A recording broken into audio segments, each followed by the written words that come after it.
Well, good morning, everyone. I'd like to open this session of the Polk County Board of Commissioners. It's September 20th. Extra agendas are on the back table. Please join me in the Pledge of Allegiance. I pledge allegiance to the flag of the United States of America, to the republic for which it stands, one nation, under God, indivisible.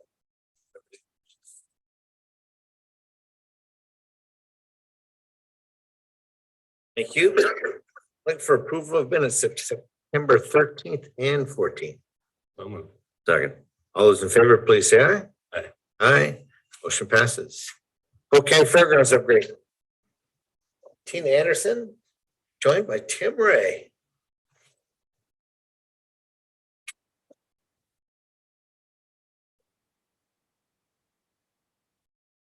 Morning, Commissioners. Thank you for having us. It's always a pleasure to come and give you a little bit of an update about the annual fair as well as the year-round operations of the fairgrounds. We have some great news, and we still have some challenges, obviously, at the fairgrounds, but most do. We'll start with the 2022 fair. There's some great things to report about the fair. First is that admission was up over 40%. Is the highest admission revenues we've had since 2008. So we're talking pre-pandemic levels again. We're super excited about that. You're going to want to ask us about what the actual attendance number is, and we can't necessarily tell you that. We had some scanning issues with our entrance folks, and so we know revenues because those tickets were paid for. Unfortunately, not all of them were scanned, and so number. But judging from you attended the fair and looked at food vendors or just about anything, there was a line for most things, which we have not seen in a long time. There was even a line to get in a Thursday night for the rodeo, which which we have not seen in the Polk County Fair. So we're excited about that. We don't like people waiting in line, obviously, but it's a good sign when people are waiting. Fair staffing, we did hire 21 temporary employees. Most of those were youth from the county, 14 and 15, which allowed us to apply for a grant from Clement Workforce Partners. So we did receive $4,200 back from them for a portion of their wages, which was that's a win-win. We get to put young people to work and give them some work experience and life skills, and we got some money back for doing that. So we were really excited about that. Girl Scouts had to cancel on us at the last minute, so we had to move some of those youth around and hire a couple others to help in the kids area, but it all worked out really well. The livestock auctioned up 186 animals for a record almost $470,000, which is reinvested back into the county. That all goes to the youth as they reinvest in next year's projects or their education or other entrepreneurial. So excited about that. Fair sponsorships continue to go up. They were up 72% this year. Staff does a great job of reaching out to new sponsors and keeping those old sponsors. Returning sponsors coming back fair, and we're always exploring new ways to bring in new sponsors into that stream. In-kind sponsorship was up 6%. Premiums for 4-H FFA and open class was again made available through generous donations from Polk County Farm Bureau, L&L, and Co-op here in County. We're really excited. That our vendor booths, we had 10 food vendors and Oregon Beverage for our alcohol sales. Food sales were up 128%. Alcohol sales were up 105%. So huge increases in our food vendors, and then we had 34 commercial vendors as well. Open class exhibits and 4-H FFA exhibits were up for the most part. Open class was up 0.5%. Still up. 1,700 exhibits. Exhibitors were down, but they brought more exhibits. We struggled with finding volunteers and superintendents this year, but we made it work. And that's not a Polk County Fair thing, finding volunteers. We're finding volunteerism across the staff. Most of the organizations I volunteer for fair, but 4-H and FFA exhibits, FFA had 95 exhibitors and 200 exhibits. Both of those are up by about a third or more, and 4-H had 178 exhibitors, which was up about 10%. Exhibits were down overall, but they still had almost 1,200 exhibits total. That's kind of static. Fundraisers at the fair, there were 3. We already told you about the youth livestock auction that generated just over 469,000. Total fundraisers at the Polk County Fair, just under 470,000. That's all reinvested back in Polk County. Returning events at the fair, Polk Soil and Water and Extension teamed up again for their cultivating tent. Really focused again at the youth and doing some really youth-centered demonstrations and activities. They brought out Caesar the Notre Dame Llama, which was a huge hit. They had bug bingo, a selfie booth, and rock painting, all kinds of cool things. That's been years. We again at the fair this year made a real conscious effort to put the youth of our county at the center and the forefront of the county fair.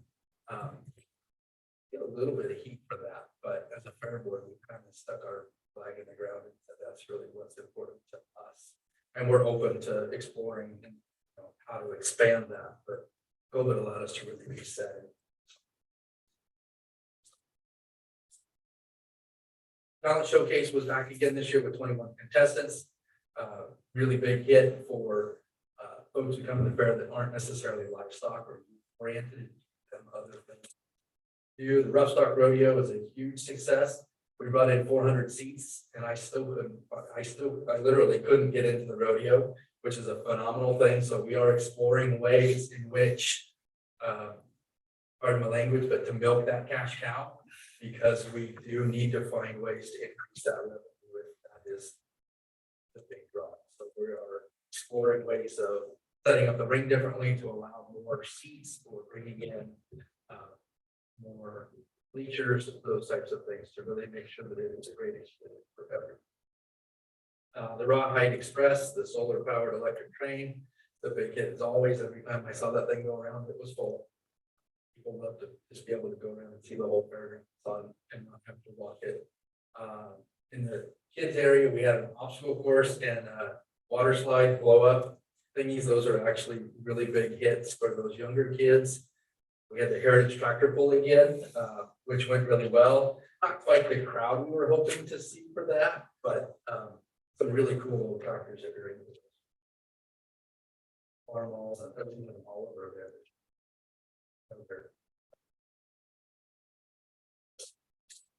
We just held our fair recap meeting last Thursday.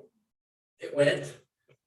We had 40 folks in attendance, most of which had opinions and some pretty good feedback around the fair. And so we'll incorporate that and start to plan for next year's fair and move forward with that. What were some of the themes that you? More vendors. More vendors. And we pushed back on that. We asked them, so I kind of prefaced the whole line with, when you bring a suggestion or an issue, if you bring an issue forward, give us specifics. So more vendors doesn't tell us, right? We can get somebody selling pink hair combs, and that's technically a vendor that no one wants to see. So we had them give us specific types of, I know you guys all want pink hair combs. I absolutely. You mean to let's take it in the finger, just put a hand there. So we asked them to be really specific around that, and we tried to remind them also that we're in a real kind of catch-22. We were really successful with our food vendors this year because we didn't limit them, but we've been really conscious about the types and number of food vendors that we get, because those people have expenses and they need to have a return on that investment.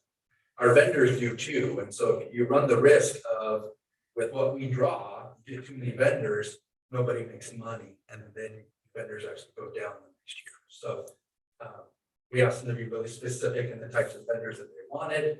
They were focused more really on local artisan type vendors, which we get. We want to support local as much as possible. The challenge is our booth prices are challenging for local artisans to make a return on.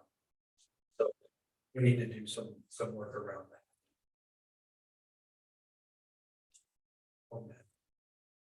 What is your process for looking through vendor applications? I know you have to have a finite amount to make sure everyone makes a little money, but what is just curious. People that were there here before get a chance to come back. So we go down the waiting list, we check it to make sure that we're not. So we're really trying, because honestly, I can tell them this sensing box. Yeah. So we try to extinguish. That's really.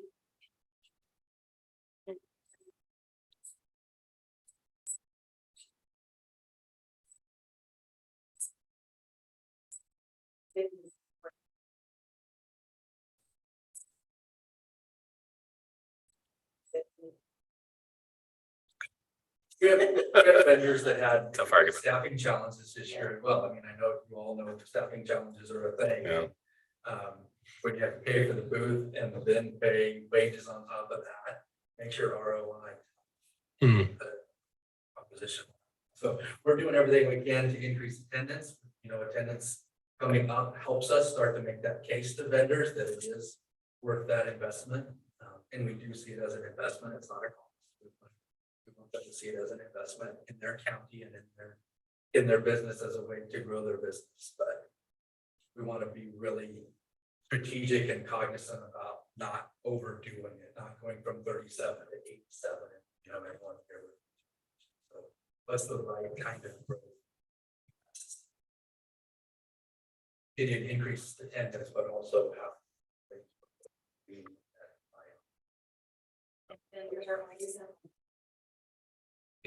yes, that is true. That is true. That's what we have on the fair specific. Any questions related specifically to that yearly fair? Let's have a review about the facility. I mean, you pretty much covered the one thing in the rodeo night. I mean, that just caught you. It's amazing. I walked down, went clear down from the gate all the way around the C building and down back in there. It was, yeah, standing room only. And I mean, the rodeo was already starting. The line was still. Oh, line to get in was still. It was 300 feet long or more, 400 feet long. It was great. But And we have then- some work to do around how do we really capture all that and make sure that's a great experience for everybody. The price point was right this year. We charge the same for everybody. We didn't make that mistake again. Yes, everybody. And it was a $2 premium the night of the rodeo, but that got you into everything. You didn't have to pay a separate fee. That's totally reasonable. Right. Just saying. Oh, well, and $12 is, that's cheap. It's a night of entertainment. Where are you gonna get a rodeo for $12? Right. You just- And then seating back there, it was 20 people deep around the fencing. Well, It was, I mean, I know I'm a tall guy, but it was hard for me to see over the crowd. I walked out there and I just left. It just, I didn't stay very long either, Yeah. because I knew everybody was having a great time. Wayne and his crew doing an awesome job of putting that on. My mic was just working. More accommodations.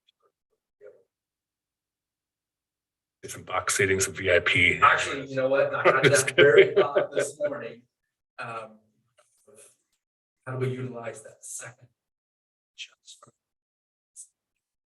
all that VIP. and try to get unobstructed seat or something. I know, that's the challenge. Yeah, I really want to be in a VIP spot where I'm looking right into the sun. No, I know, right? That's awesome.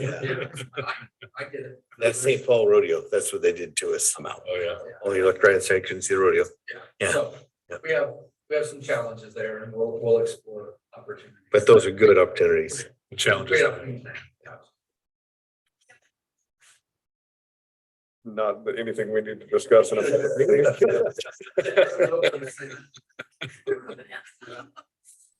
As we've been in the year-round facility usage, continues to be high. We have 640 events with over 83,000 people in attendance for the year-round 21-22. 11 fundraisers held that generated $130,000, which again is reinvested. So that combined with the fundraisers at the fair puts us just north of 600,000.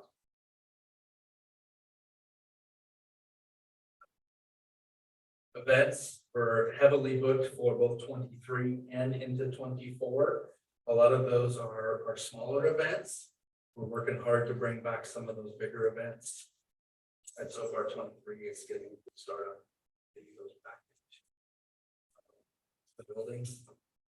Storage is open and coming in again. Looks like we're gonna be full for storage again. Just a good thing, good source of revenue for us. Concessions, we still don't have a regular concessionaire for our regular events at the fairgrounds. Pavilion Catering is doing the ones that the fairgrounds sponsored, but for other outside we are allowed. Grounds, buildings and equipment. 4-H building coming down was celebrated like it opened up the fairgrounds. We had fair board meetings around when it was coming down and then after it was down. And we took time out of the fair board meeting to just go and stare because it's absolutely it opens that fairgrounds up and kind of creates a point for us that we're trying to figure out how to really leverage that going forward. But the visibility now, you can see from end to end. We had several folks at the recap meeting comment on how safe and open and visible that allowed the fairgrounds to be and how it allowed them to allow their children to have some freedom that they normally. The people playing in the grass and just sitting in the Right. grass. That was, yeah, that was just kind of the Yeah. magnet of the whole fair. Yeah. We agree. So, and that sod is absolutely beautiful. Several of the barn roofs have been repaired and recoated. We have a few still to go. The walk-in coolers are getting new motors to keep them updated. There'll be new lighting going into the beef barn next spring. And the ceilings in the side rooms of building A will be redone to match the beautiful ceiling in the main portion of the building. Most of this is being done with the business Oregon grant.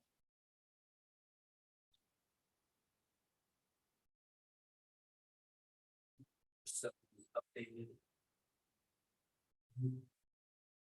One of our biggest needs is a new lawnmower. Ours is old and it's gonna be used. All of our grass is luscious green grass. There are some moles and bowls and hills and valleys and things like that. So.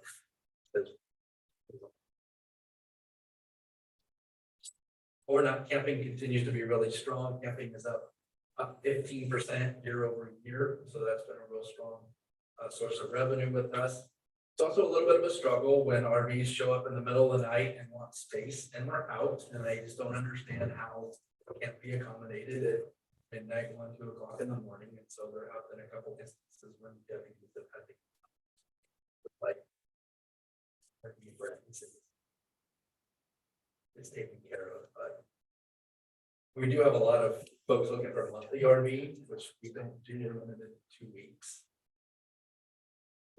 Is on the fiscal front, the fair is still, as you know, struggling to really hold its own and be revenue neutral. We cannot express to you the gratitude we have for the county continuing with us. Community.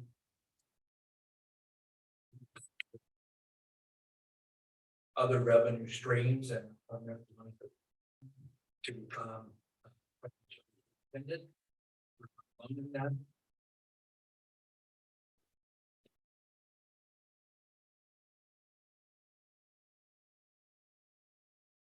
Our annual work session is scheduled for February 11th. We do that in building B again. Oh, we're gonna do it in the main building. Awesome. We do have one fair board member whose term expires at the end of this year, Mr. Stebbins, and he has at least verbally expressed to us his desire to continue. So doing folks that has been valuable. We think we're in a really great spot.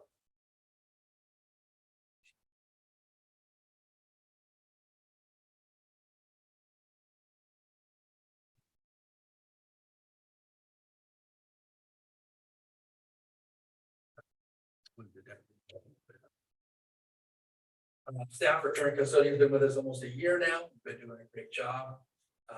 Did awesome at fair. new caretaker, anytime there's a new, that caretaking position, that those folks struggle sometimes with just the workload, the amount that it takes to keep. Flavio does a fantastic job. He is absolutely amazing. Finding those people that work really, really cohesively with him.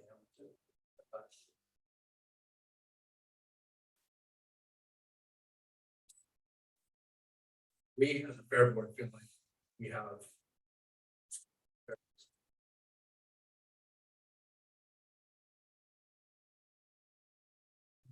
some future things coming up. The staff's working on new emergency evacuation plan for taking in animals. This is in direct response to the Kenyan fires a couple of years ago. Just want to make sure that we have a really clear plan of who steps in and takes charge of what areas and those types of things. That event happened and went off well, but we really just want to have some projects. There's always things that on their fairgrounds, and so what are those things that allow us to continue to serve the needs of all of the county?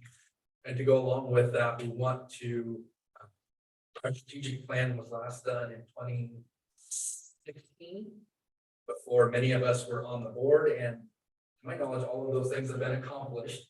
And so we want to form a strategic thinking committee to really start looking at what is that next strategic long-range plan and how do we leverage the resources we have at the fairgrounds, thinking strategically moving forward in the next 10. So be looking for an invitation to join that committee if you're interested, or at least come to the meetings. We want to get a wide stakeholder group put together we don't want to just focus on those 4 days of the fair. We want to look at this 52 weeks a year. That's really move us towards that revenue control or positive.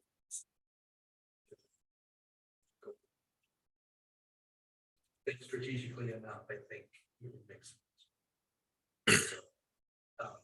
That's what we got. Again, I think we have a lot of positive things. We still have our challenges and struggles, but overall, fair staff is working their tails off to make things happen. And do what we can do to support it. That's a fair.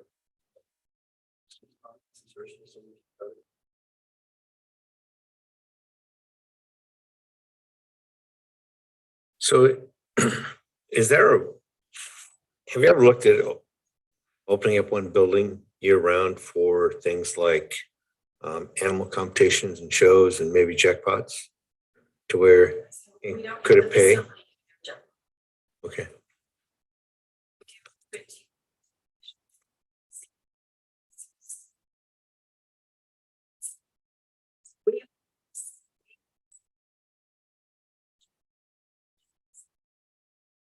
Just too big for us.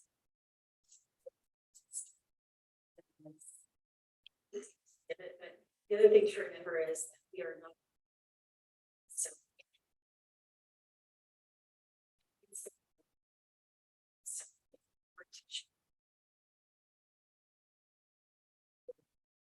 Really lucky. His drivers.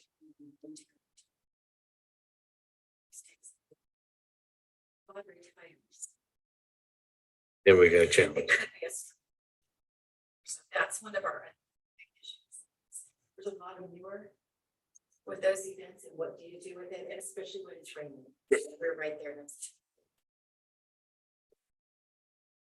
Make sure. Are in it. Would love to host those things, but it's better. Not bad. No, they're just trying to find something here in the valley because they always have to travel. Right, I know. And a lot of them are in trailer shows. Yeah. So you don't barn them or Right. stall them. You just Right. unload Pull the them out, trailer, show put it them. back, Yeah. put it back in the trailer. yes.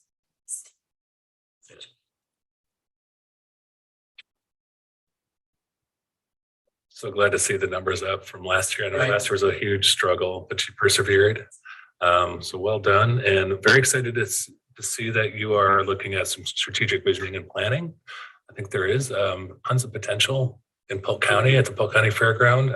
It's wide open, and there's a lot of evolution going on around Fair and Expo. So it's pretty exciting that you get to get the community together to think about what that looks like. And thank you also for being involved in the emergency management planning. Obviously, the fair is perfectly situated for events like these, and other county departments are leaning into this as well. So thank you. I know it's not a big money generator, but it's essential to. Well, it's part of our function, though, right? Yeah, right. That is, it's not all about generating revenue. It's about being a resource. Yeah, so very excited to see that. Thank you for that. Good job, team. It's still, that is the one entertainment that fits the entire family, grandmas, grandpas, mom and dads and kids. They all go together. There's something there for everybody that they can enjoy together. Really been a It's focus just of awesome. ours to do that. But not necessarily. Go to the state fair every year, and here I walk out and go, why do I come? Unless I want to buy a hot tub or a pellet stove, why do I go to the state fair? Because that's pretty much the vendors that they, and I'm just like, that's not even, doesn't even register for me, but when I go, is that's what I want to buy there. You're dropping enough money to Right. constitute a pellet stove, but I- you might go on 3 I- rides and right. have a lunch. And so after a giant turkey leg, that would be 3 of us. Yeah, my kid can come in there and just he can just go or run around, whereas the state fair, there's waiting in lines. So, Yeah. and we, again, we really believe Polk County is a special place, and we want that place to celebrate. It's special and different. From the people that this, their state fairs, there's opportunities for them and fairly short distances to go. Yeah. So, all that. That's the focus of ours. And if we need to change that, we're absolutely back from our constituents, but as a fair board, we really kind of know post COVID, here's our opportunity. We set the fair and ensure that people come to know. And that water slide was a huge hit. Right. We're sitting there eating lunch and these 2 kids come running up and their mom looks at them and goes, what happened to you? You wouldn't believe it. There's a water slide right there. We went down it twice. They're all dressed in their clothes. It was soaking wet. It was awesome. We told you stay in trouble. But mom, we didn't get in trouble. They just said you can go. So there was a ton of kids back there.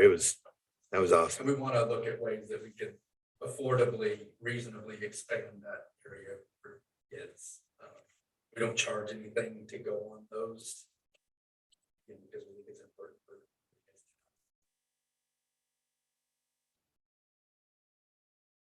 As a parent of a 5-year-old, it's nice just to unleash the child into a flotation water slide paradise. And we take great pride in the fact that you do that and feel safe about it. Great job. Thank you. Anything else? Thank you. Do we have any non-listed items today? I have one briefly, commissioners. I believe this has already been circulated through your offices individually, but it's a letter of support for the child care resources and referral for Marion, Polk, and Yamhill counties. It is a letter of support in a state process that Brent DeMose briefed you on. It just needs to be approved for your signature today, if you're okay with it. Okay with it.